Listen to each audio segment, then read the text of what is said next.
Hari itu harusnya jadi hari paling bahagia dalam hidupku. Aku masih memakai kebaya putih ketika tamu terakhir pulang satu persatu malam itu. Rumah ibu mertua ramai sejak pagi. Musik dangdut masih terdengar kecil dari depan rumah. Piring kotor menumpuk di dapur. Dan beberapa tetangga masih sibuk membereskan kursi.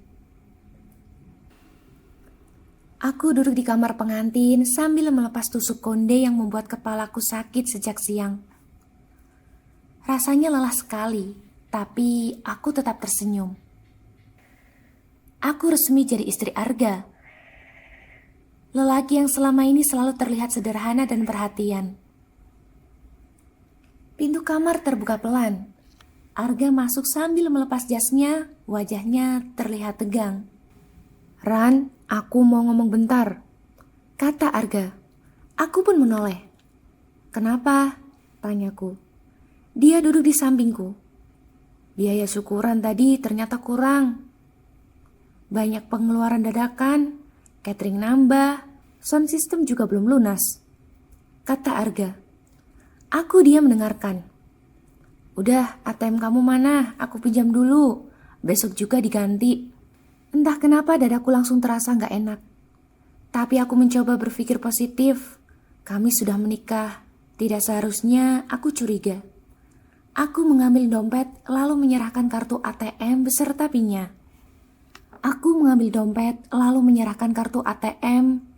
PIN-nya. Arga langsung berdiri cepat. "Aku keluar bentar ya," kata Arga. Baru beberapa menit dia pergi, aku keluar kamar untuk mengambil minum. Saat melewati ruang tengah, langkahku berhenti. Ibu mertuaku duduk sendirian di depan tumpukan kotak amplop ucapan pernikahan. Tangannya sibuk membuka satu persatu amplop, lalu memasukkan uangnya ke dalam tas coklat besar. Aku sempat mengira beliau hanya menghitung. Tapi setelah semua uang dimasukkan ke tas, amplop kosongnya dilempar begitu saja ke kardus. "Ibu lagi ngapain?" tanyaku pelan. Beliau menoleh tanpa rasa bersalah sedikit pun. "Ngamanin uang," katanya. Aku memaksa tersenyum. "Oh, buat dicatat ya?" tanyaku. "Dicatat apanya?" katanya sambil tertawa kecil. "Uang beginian mah ya buat keluarga Arga lah. Masa mau kamu simpan sendiri?" Aku pun tercekat. "Tapi itu kan amplop buat pengantin, Bu." Belum sempat aku menyelesaikan kalimat, ibu mertua aku langsung berdiri. "Kamu sekarang udah jadi bagian keluarga sini. Jangan perhitungan lah sama mertua." Nada suaranya berubah dingin.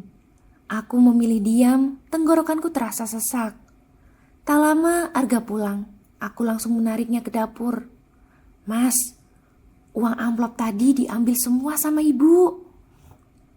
Arga malah terlihat kesal. "Ya terus kenapa?" tanya suamiku. Aku menatapnya tak percaya. "Itu kan hak kita." "Rani, jangan bikin ribut di hari pertama nikah," bentak Arga. Aku pun membeku. Malam itu untuk pertama kalinya aku merasa seperti orang asing di rumah sendiri. Ketika Arga mandi, aku memberanikan diri membuka aplikasi mobile banking di ponselku. Tanganku langsung dingin. Saldo rekeningku hampir habis. Puluhan juta lenyap hanya dalam waktu kurang dari 1 jam. Mutasi transfer berjejer panjang. Aku terduduk lemas di pinggir kasur pengantin yang masih dipenuhi bunga melati. Dari luar kamar, aku mendengar suara ibu mertuaku tertawa puas bersama beberapa keluarganya. Untung dapat menantu yang punya tabungan. Aku menutup mulutku sendiri agar tangisanku tidak terdengar. Tapi mereka tidak tahu satu hal. Jauh sebelum akad dilaksanakan, aku sudah merasa ada yang aneh dengan keluarga ini. Dan diam-diam aku sudah menyiapkan sesuatu. Pagi pertama setelah menikah tidak terasa seperti awal kehidupan baru. Aku bangun lebih dulu, ruang tamu sudah ramai oleh suara keluarga Arga yang masih menginap sejak acara kemarin. Beberapa ibu-ibu tetangga datang membantu membereskan peralatan hajatan. Di dapur, ibu mertua sibuk bercerita sambil tertawa keras seolah tidak terjadi apa-apa. Sementara aku duduk diam di ujung meja makan. menahan rasa kecewa yang belum hilang sejak semalam. "Rani, bikin teh dulu," ujar ibu mertua tanpa menoleh. Aku mengangguk pelan lalu berdiri. Baru beberapa langkah, suara beliau terdengar lagi. "Oh iya, nanti gaji kamu tiap bulan kasih ke Arga aja. Biar suami kamu yang ngatur." Tanganku langsung berhenti di udara. Arga yang sedang main ponsel hanya menimpali singkat. "Betul itu, biar lebih enak." Tidak ada diskusi, tidak ada pertanyaan apakah aku setuju atau tidak. Seolah semua keputusan tentang hidupku sekarang bisa mereka ambil begitu saja. Siang harinya aku membereskan kamar pengantin sendirian. Saat membuka lemari kecil di samping tempat tidur, aku sadar map biru berisi beberapa fotokopi dokumen rekening sudah berpindah tempat. Aku langsung keluar kamar. "Mas, kamu lihat map biru aku?" Arga terlihat gugup sepersekian detik sebelum menjawab santai. "Oh, tadi ibu yang pegang. Katanya mau lihat data bank buat nyocokin pengeluaran kemarin." Dadaku makin sesak. Malam sebelumnya mereka menguras rekeningku. Sekarang dokumen pribadiku mulai diperiksa.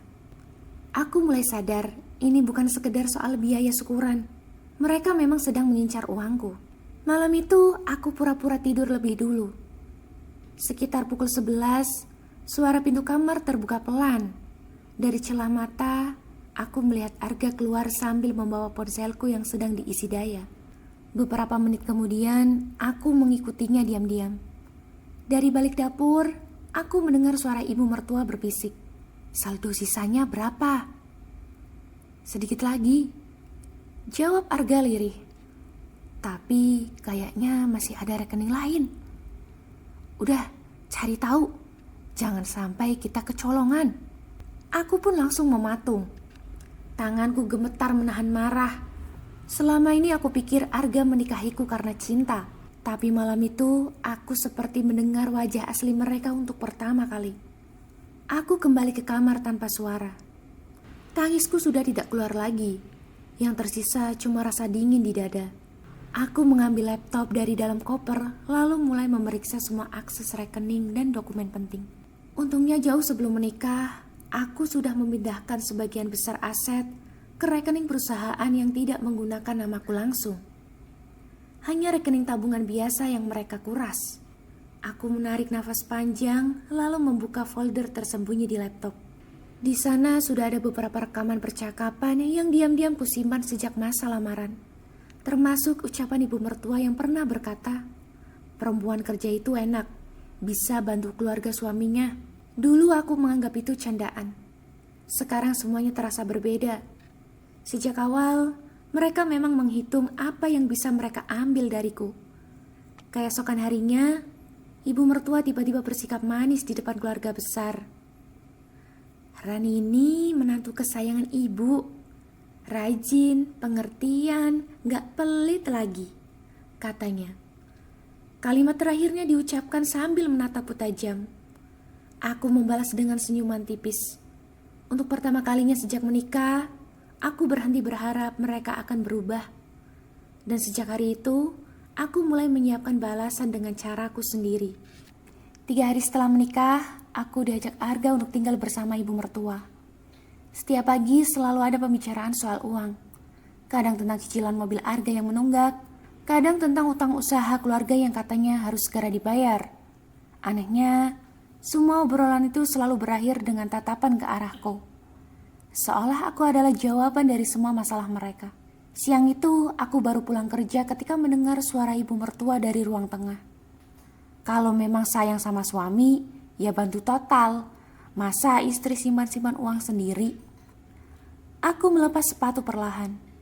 Di ruang tamu, Arga duduk diam sambil merokok. "Ibu ngomong apa lagi?" tanyaku lelah. Ibu mertua langsung mendekat. "Kamu masih punya rekening lain kan?" tanyanya. Aku menatap beliau beberapa detik sebelum menjawab pelan. "Gak ada." Beliau mendecak kecil. "Jangan bohong sama keluarga sendiri." Aku memilih masuk kamar. Baru saja pintuku tutup, ponselku bergetar. Sebuah pesan masuk dari nomor tak dikenal. Pesan itu tertulis, Besok siang datang ke kantor lama sendiri. Aku langsung tahu siapa pengirimnya. Dan ya, dia adalah Pak Surya, pemilik perusahaan tempatku bekerja. Orang yang selama ini hanya dikenal karyawan sebagai bos besar yang jarang muncul. Keesokan harinya aku datang diam-diam saat Arga bilang sedang pergi menemui teman. Mobil hitam milik Pak Surya sudah terparkir di basement kantor. Begitu masuk ruangan, pria berusia sekitar 60 tahun itu langsung menatapku lama. "Kamu kelihatan capek," katanya pelan. Aku pun tersenyum tipis. Beliau menggeser sebuah map ke hadapanku. "Semua aset sudah dipindahkan sesuai permintaanmu. Rekening pribadi yang mereka ambil itu memang sengaja kita sisakan." Aku membuka map itu perlahan. Semua dokumen ada di sana. Rekening cadangan, surat investasi, bahkan bukti kepemilikan saham kecil atas usaha Arga yang selama ini diam-diam dibiayai melalui perusahaan. Tidak ada satupun atas namaku langsung. Aku menghela nafas lega. "Maaf ayah, jadi ikut repot," kataku. Pak Surya tersenyum kecil mendengar panggilan itu. "Selama bertahun-tahun, aku memang sengaja hidup mandiri tanpa membawa nama besar keluargaku. Bahkan Arga tidak pernah tahu kalau pria yang sering kusebut atasan kantor sebenarnya ayah kandungku sendiri. Ayah cuma mau memastikan kamu gak dimanfaatkan," katanya tenang. Aku pun terdiam. Kalimat itu terasa menyesakkan karena ternyata benar. Saat pulang ke rumah sore harinya, suasana mendadak aneh. Pintu lemari kamar terbuka, pakaianku berantakan. Aku langsung mencari map dokumenku. Rupanya tidak ada. Aku keluar dengan nafas memburu. "Mas, lemari kita siapa yang buka?" Arga terlihat salah tingkah. "Ibu cuma cari surat kendaraan," katanya. "Terus tanpa izin aku?" Belum sempat Arga menjawab, ibu mertua muncul dari dapur sambil membawa potongan buah. "Kenapa ribut? Orang keluarga sendiri ini." Aku mengepalkan tangan kuat-kuat. "Map dokumen saya mana, Bu?" Beliau pura-pura lupa. "Yang mana ya?" tanyanya. Tatapanku langsung berubah dingin. Untuk pertama kalinya, senyum di wajah ibu mertua perlahan hilang. Mungkin karena beliau sadar aku tidak lagi semudah dulu untuk ditekan. Malam itu, aku memasang kamera kecil di sudut kamar tanpa sepengetahuan siapapun. Kalau mereka ingin bermain kotor, aku akan membiarkan semuanya terekam jelas. Dan aku mulai yakin, kekacauan besar tinggal menunggu waktu. Seminggu setelah menikah, suasana rumah mulai terasa panas. Ibu mertua semakin sering masuk ke kamarku tanpa izin. Kadang pura-pura membereskan lemari, kadang mencari dokumen yang bahkan bukan urusannya. Sementara Arga berubah makin kasar setiap kali aku menolak membicarakan uang. Puncaknya terjadi pagi itu. Aku baru selesai mandi ketika mendengar suara ribut dari kamar. "Cepat cari buku tabungannya," bentak ibu mertua. Aku langsung membuka pintu. Kulihat lemari pakaianku sudah berantakan lagi. Kasur dibongkar, bahkan koper pribadiku terbuka di lantai. "Apa-apaan ini?" Suaraku gemetar menahan marah. Arga berdiri sambil memegang beberapa map. "Kita cuma mau pastiin kamu gak nyembunyiin uang," katanya. Aku menatapnya tak percaya. "Jadi sekarang kalian ngacak-ngacak barangku?" Ibu mertua malah melipat tangan di dada. "Kalau jadi istri jangan egois. Semua harta istri itu buat bantu suami." Aku tertawa kecil saking kecewanya. Bantu? Bantu atau diperas? Tamparan keras mendarah di pipiku. Aku pun langsung terdiam. Arga yang menamparku juga terlihat kaget sesaat. Tapi ibu mertua justru menariknya mundur. Perempuan kayak gitu memang harus dikerasin. Dadaku terasa panas, tapi anehnya air mataku tidak keluar. Aku hanya mengambil ponsel, tas, lalu keluar rumah tanpa bicara apapun. 2 jam kemudian aku kembali. Tapi kali ini bukan sendirian. 2 mobil hitam berhenti tepat di depan rumah. Beberapa pria berpakaian rapi turun lebih dulu. Tetangga mulai keluar rumah karena penasaran. Arga yang sedang duduk di teras langsung berdiri bingung. Ada siapa ini? Aku melangkah maju dengan tenang. Di belakangku, Seorang pria tua berambut putih ikut masuk sambil membawa map hitam tebal.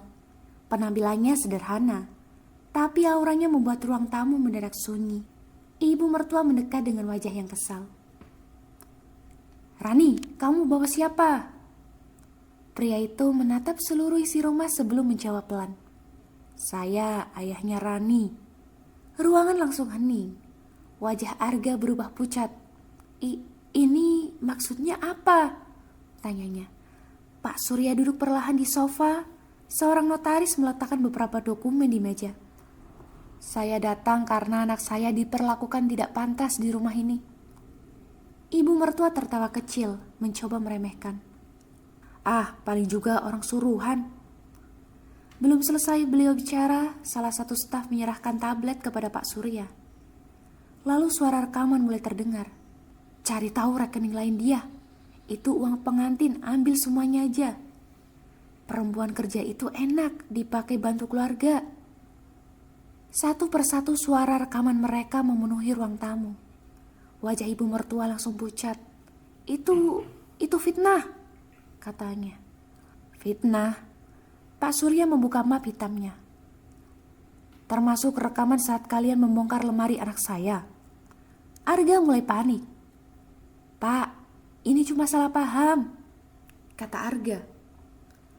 "Mobil yang kamu pakai, modal usaha bengkel, bahkan rumah ini, semuanya berasal dari perusahaan saya melalui kerjasama diam-diam yang diatur Rani sebelum menikah," kata Pak Surya. Ibu mertua langsung terduduk lemas. "Rumah ini milik siapa?" tanya mereka. Pak Surya menatap mereka tanpa emosi. "Secara hukum masih milik perusahaan." Suasana mendadak kacau. Arga mulai memohon sambil menatapku. "Ran, kamu serius mau hancurin keluarga aku?" Aku menatapnya lama. Lalu untuk pertama kalinya sejak menikah, aku menjawab tanpa rasa takut sedikit pun. "Yang menghancurkan keluarga ini bukan aku, tapi kalian sendiri." Rumah itu mendadak terasa sempit setelah semua rahasia terbongkar. Tidak ada lagi suara keras ibu mertua, tidak ada lagi tatapan merendahkan seperti hari-hari sebelumnya. Yang tersisa hanya wajah panik dan nafas terburu-buru. Arga berdiri di tengah ruang tamu dengan mata yang merah. Tangannya gemetar memegangi surat dari notaris. "Ini gak mungkin," gumamnya pelan. Pak Surya duduk tenang di sofa sambil menatap mereka satu persatu. Sementara aku berdiri di dekat pintu, memandangi rumah yang baru seminggu kutempati, tapi rasanya sudah seperti neraka. Ibu mertua tiba-tiba mendekat cepat ke arahku. Ran, dengar dulu ya nak." Suaranya berubah lembut mendadak. "Ini semua cuma salah paham keluarga." Aku hampir tertawa mendengarnya. Beberapa hari lalu beliau masih menggeledah lemari dan mengambil uangku tanpa rasa bersalah. Sekarang, nada bicaranya berubah setelah tahu siapa ayahku. "Aku cuma mau keluarga kita hidup enak," lanjutnya lirih. "Lalu dengan uang saya?" tanyaku datar. Beliau langsung diam. Arga mendekat sambil mencoba memegang tanganku, tapi aku mundur satu langkah. "Ran, aku minta maaf. Aku hilaf.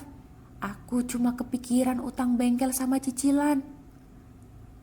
Aku menatap wajah laki-laki yang baru beberapa hari lalu kupanggil suami.